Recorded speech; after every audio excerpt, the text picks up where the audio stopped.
Welcome to CosmoFactory, a podcast by Cosmoprof Worldwide Bologna, where we explore the entire cosmetics, personal care, and fragrance industry supply chain.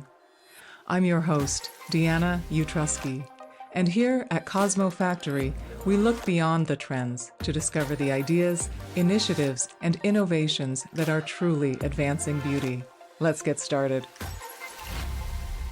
This episode is about how one of the world's longest-standing industrial companies is listening carefully to customer expectations and taking a measured approach to sustainability. It's about the power of regional and local production facilities, about the ongoing search for new materials, and it's about both classical color cosmetics and contemporary product formats. For this episode, Christian Eisen, Vice President of Global Sales and Innovation at Faber-Castell Cosmetics, is with me here in the CosmoFactory podcast recording booth at Cosmoprof Worldwide Bologna. Welcome, Christian. Thanks for having me. It's great to be here. I'm honored to have the opportunity to talk a little bit about Faber-Castell and our products, and looking forward to the discussions. Yes, no, it's very kind of you to take time to join me for an interview today. I would imagine many listeners are familiar with Faber-Castell. The company has been around since the 1700s and manufacturing for the cosmetics industry since the 1970s. So we probably even think that we know Faber-Castell. I don't know that I've ever used this sort of alien from outer space construct to ask a question before, but I am going to do it now. If someone, we'll say perhaps an alien, arrived on Earth today and without the benefit of history, right, discovered Faber-Castell, what would they notice? What does this company do best? I have to say pencils, of course, because that's what we're known for a long time. As you mentioned, cosmetic is a much younger part of the factory, and digging deeper into cosmetic especially, I would even go further and say go a step back and say what we do best is create and value relationships with our customers. So it's of course about the product in the end, but what we're trying to do is really have relationships with the customers. In cosmetic, it's really more about understanding business models, about understanding brands, and we're trying to be supportive. We're trying to consult consumers and customers also on what's the right product for their brand. And then, of course, it's the product in the end, but we try to understand and discuss and be there for the customers. So we value service levels, we value the relationship, sometimes even friendships to our customers, and that's what I think Faber-Castell is, let's say, what I would love to Faber-Castell be known for in the industry. Yeah, no, that's lovely. I think you only have to be in the beauty industry for, 5 minutes to realize how significant relationships are, and not so much in a transactional sense, right? But yeah. The humanity in this industry is delightful. It's nice to hear you say that. Now, at the start of the year, there were some changes to the company's supervisory board. I'm curious if you can help us understand how the board is involved with the work you and your team do sort of on the ground. I mean, Faber-Castell is still a family-owned company, so the family is definitely around, but we have external management for the group and also in the cosmetic business, so It's important to have the family as a part of the supervisory board to influence also strategy and long-term development of the company. So it's great that after Countess Mary went out of the supervisory board, that Sarah now is in, which is great for us. We all love her in the company. She's always fun to be around and a very humble person. So it's great to have her now as the young generation to influence the strategy and the long-term development of us, which is great. Yeah, no, that's lovely. And you mentioned the Countess Sarah von Faber-Castell was elected to the board this year. I know she has experience working with the Estee Lauder companies as well as their fragrance brand, Jo Malone London. Can you say anything in particular about how her tenure might influence the cosmetics business with that expertise? Yeah, definitely. First of all, I would love to say that Sarah is such a humble person. She has been with us here on the show for the first 2 days, and she's so interested and involved in the team and really very supportive with everything. And despite their experience in the industry, she's also very much willing to learn. To join the team, to see how we're working together. Special experience also on our specific business model. But it's great to know that she has already the cosmetic background, and she as a person herself, of course, loves cosmetic. So for us, it's the perfect fit to have her to follow her mother, who was basically founding this cosmetic part of of the company and following her now. It's great to have somebody who also loves the cosmetic, which is real basic for us. Yes, yes, no, that's lovely.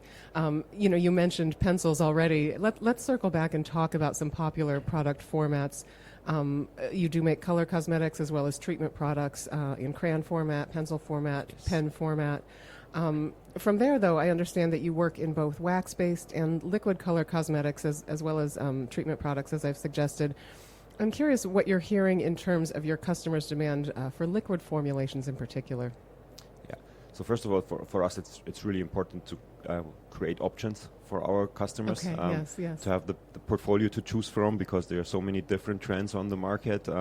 One customer likes this, the other one prefers that for the moment. So it's really, for us, important to have these options for the customers. And we see that liquid products are growing segments in the market. So that's why also from our side, we put much development into that, put much resources into that to create formula that really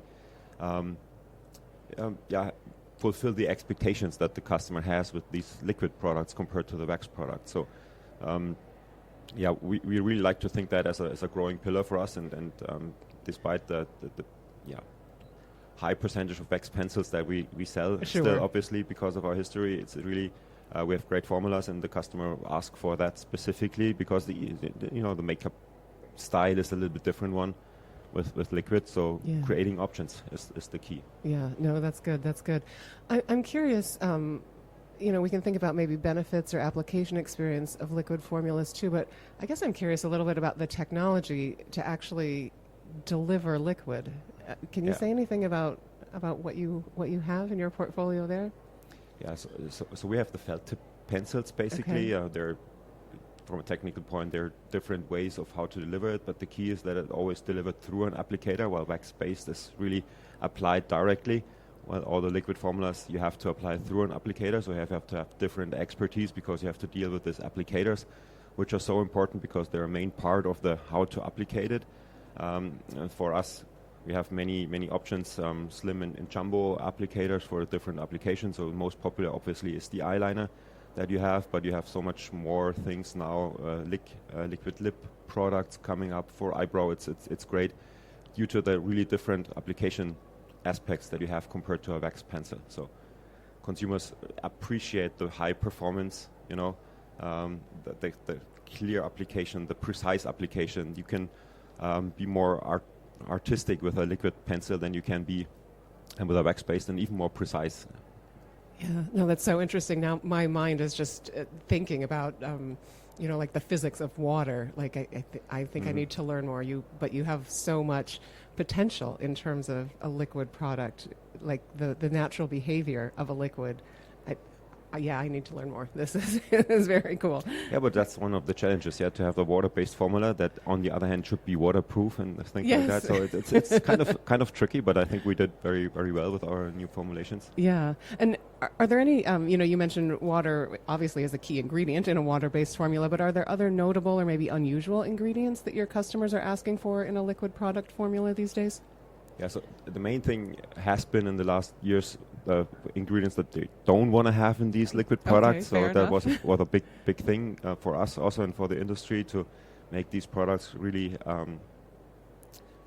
according to the clean lists and blacklists that are out there on the market. Right. That was a big challenge.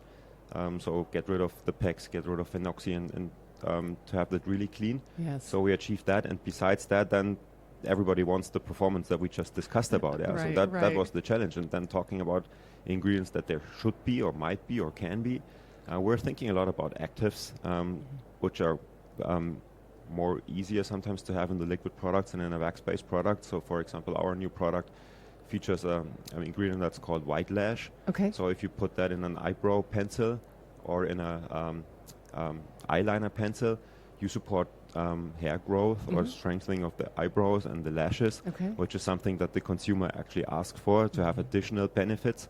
So active is the key here. So, or you can talk about stains that you can put in liquid products. That's so the thing that we're thinking of, and the consumer asked for, to have like additional benefits besides the just makeup effects. Right, right. No, excellent. I'm looking over my interview notes here. I have so many questions for you, but let's quickly touch on wax-based formulas as well. I don't want to skip that. What are some of the advantages of wax-based color products, or when are customers asking for that over the liquid option?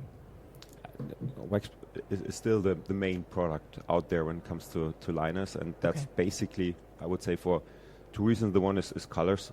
So you're much more flexible in wax-based to create colors and effects with them. Okay. Like we have multi-chrome effects, for example, that are not really possible in the liquid due to the applicators that you work with. So there are much more options, way more flexibility in wax-based formulas. And the other thing is the way wax-based formula interact with the skin and the application. So the formulas like really kind of sometimes melt into the skin. You have more options to play around with, to smudge them when you go from an eyeliner to the eyeshadow or something like that. That's more playful.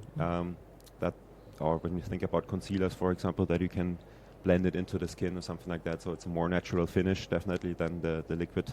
So that's still the key. And then putting the liquid on top is the perfect finish. Right. No, that's excellent. And I appreciate the reminder that you're not working only in color products, but complexion as well there with, with concealer and such. So throughout Europe, I know that for your company, the sort of country of origin label, right, made in Germany is a value add for your customer.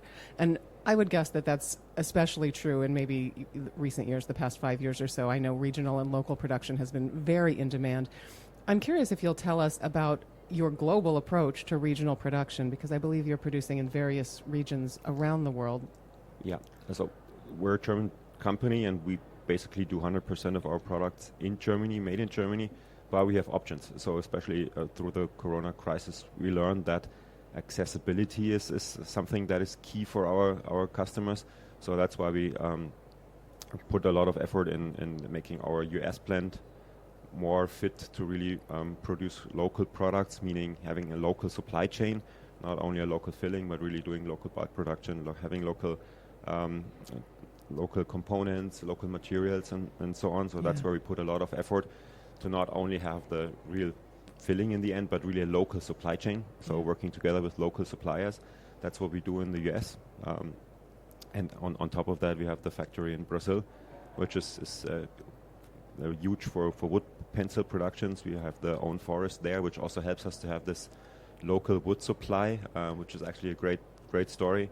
And again, local production for the local markets. Brazil is very specific as a local market, so we love to be there and serve the customers there from the. But that's more or less the approach that we have. Yeah, trying to be local. We're not in Asia so strong yet. We don't have any production there, so that's why we're also not so focusing so much on the market. But really, Europe from Germany, North America from the US, and then Latin America from Brazil. Yeah, and quickly, can you say something about what is standardized across the facilities? I'm sure there's an ethos, right, to Faber-Castell that you share in region to region. Yeah, so when it comes to our products, we're very quality driven. Yeah. We have global R&D in Germany. We have a global quality control in Germany. So we define everything in Germany, then it's rolled out in terms of processes. So the processes are standardized. So companies work for the global products for the same processes. So that should be standardized as much as possible. But then, of course, we have the local execution. And especially for Latin America, we have also some local products because the market there works a little bit different. So it's also necessary for us to support the market with what they actually need. But yeah, that's more or less key.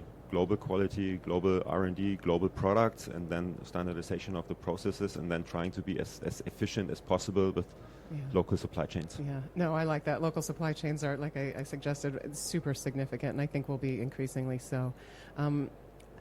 Sustainability figures into that note as well. That's certainly one of the reasons we're looking at a more global local industry all at once. Yeah. But since sustainability is such an important topic for the cosmetics and personal care industry, I want to mention that we are hearing a lot about biodegradable beauty lately, about monomaterial packaging. Can you say something about what you're hearing from your customer, what they're actually asking for? So what comes to us is really in terms of material, in terms of packaging material. Everybody's asking about recyclability and recycled materials. So PCR is key, then monomaterial is key.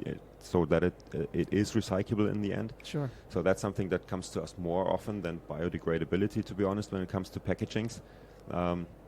So that's why we're really investing money to make sure that we're styrol free, that we have also good PCR materials. There are PCR materials, but then you need PCR materials that are also able to adapt to the requirements of the industry, which is basically color, So you need to have a lot of color. You need to have a color reliability. So that's what the industry expects. So that's why there's still a lot of research going on in terms of that kind of material, and that's really what we're focusing on. Sure. You and I were speaking before today's recording, and you made what I would call a thought-provoking observation about the end consumer in beauty. You told me that the consumer today very much wants to enjoy beauty products without a sense of shame, without feeling like they're doing something wrong when it comes to environmental sustainability. Can you say something about how you see this sort of expectation influencing our industry's sustainability efforts, or maybe your company in particular, if you can? I mean, we all saw that the industry was talking so much about sustainability and in the last years. And in my opinion, and also Faber-Castell point of view, sustainability has to be there. It's not an option. No, of course. I don't want the consumer to have the decision, should I go for a sustainable product or a non-sustainable product? It must be clear for the consumer that if they go out and buy something, that the sustainability aspect is taken care of, basically. So by following all the rules, by following all the blacklists, so that should be no option. So I want the consumer to go out there and buy cosmetic because they want to have fun. They love the colors, they want to have the performance and so on. So it should not be an option to like, okay. Right, they're not at the shelf making an ethical decision. Exactly. Should I go for the good product or for the sustainable product? So that's what we try to do, to create products that are sustainable in a best possible way. I think we all know the most sustainable product is probably the one you don't buy. That's not what we're aiming for. We want the consumers to consume. We want them to buy our products. So let's make it easy for them by making sure that the sustainability level is there, Yes. So, and of course it needs to develop and we need to get better and better and better. But for the consumer, the decision in the end is like, do I like the product? Fair enough. Yes, I like that. I like that answer well enough.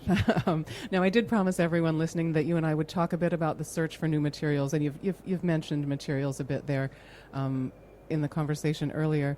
But I'm wondering if you've found anything interesting in plastics and metals and composites. Is there anything you've come across that would be very intriguing?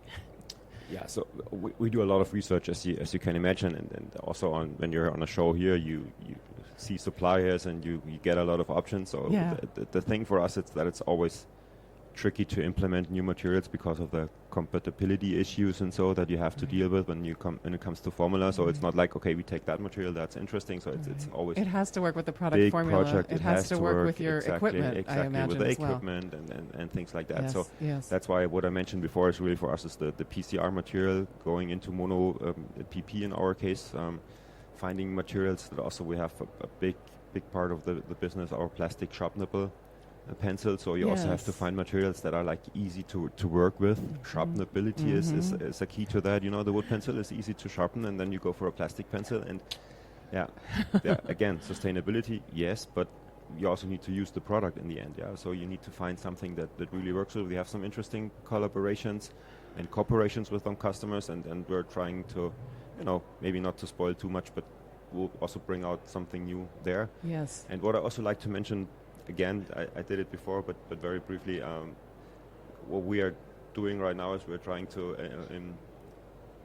make more use of our own supply chain with the wood forest, with the wood that we have in our forest in Brazil. So we have FSC wood in Brazil, and we're trying to use that more also for our made in Germany pencil. So I think that's also something that is really specific about Faber-Castell and very interesting for the industry to have a really sustainable supply chain for wood pencil, because that's thinking about materials and sustainability. That's the one that really stands out, in my opinion. Sure. No, absolutely. And you've suggested here that a show like CosmoPack is a very good place, right, to speak with packaging, maybe even some material science companies. And certainly, I'm sure you're seeing it, and I'm seeing it throughout my work as well, that novel materials are coming to market all the time. It really just is a matter of, do they work with the infrastructure and the industry as it, I guess, needs to. But let's put it out there for inventors and some, startups to help us solve this challenge, right? So if you could create your dream material, tell me maybe what attributes it would have or what it would be. Let's give them a fun problem to solve. Well, I mean, I'm a very practical No. kind of guy, Big picture, big picture here. Big picture. So, it has to be easy, Okay, It has okay. to be easy. Speaking about all the complexity that we have with our product, so let's have a material that just works with all our formulas, but still is easy to produce. So we have a lot of color changes going on in our industry, So that needs to be something that is easy. And when you talk about color changes, you're thinking about like decoration. Not only decoration. We always match barrels to the formula. Yes, we're having, yes. like quick changes in the production. From a specific red to a green or whatever, and that needs to work very easy. And then, of course, in the end, we need to think about the disposal of the material once it's there. So that should be no problem. That should be very free. Maybe there's something that like a second use of the product instead of just getting rid of it. Thinking of something that you can do with it. For me, I like to think about these things that you had as a kid that you used and then you could eat it or something like that. So maybe you can create a material that is eatable or something like that. Right. The disposal is no problem. Yeah. So you have your cosmetic pencil, and once you're finished, you eat the package. So if it's something like that, then make it healthy and tasty. So I love it. All the inventors out there. And I like the word you taught me also earlier, sharpenability. That's a fun challenge in your line of work, isn't it? Definitely. Yeah. So. Yeah, no, this is fantastic. I have very much enjoyed learning from you. And I have to say that over the past year, along with all of you listening, I have had the opportunity to learn so much about what the global cosmetics industry is achieving, about how we're innovating, how we're inspiring each other to create the next evolution of beauty. You're listening to the CosmoFactory podcast from countries all over the world, and I am, as the team at CosmoProf Worldwide Bologna is as well, truly grateful that you take the time each week to join us here on the CosmoFactory podcast. I thank everyone so much for listening, and Christian, I thank you for your time, for your ideas. I'm grateful that you could join me today on the CosmoFactory podcast. It was a pleasure to be here. Thanks for having us. Always welcome, whenever. Thank Great. you. Thank you so much. I appreciate it. Thank you so much for listening. If you find the CosmoFactory podcast useful, please take a moment to leave us a 5-star review and share your thoughts so even more cosmetic industry professionals can discover the CosmoFactory. I'm Deanna Utrusky. Please join me again next Tuesday for a new episode of the CosmoFactory podcast.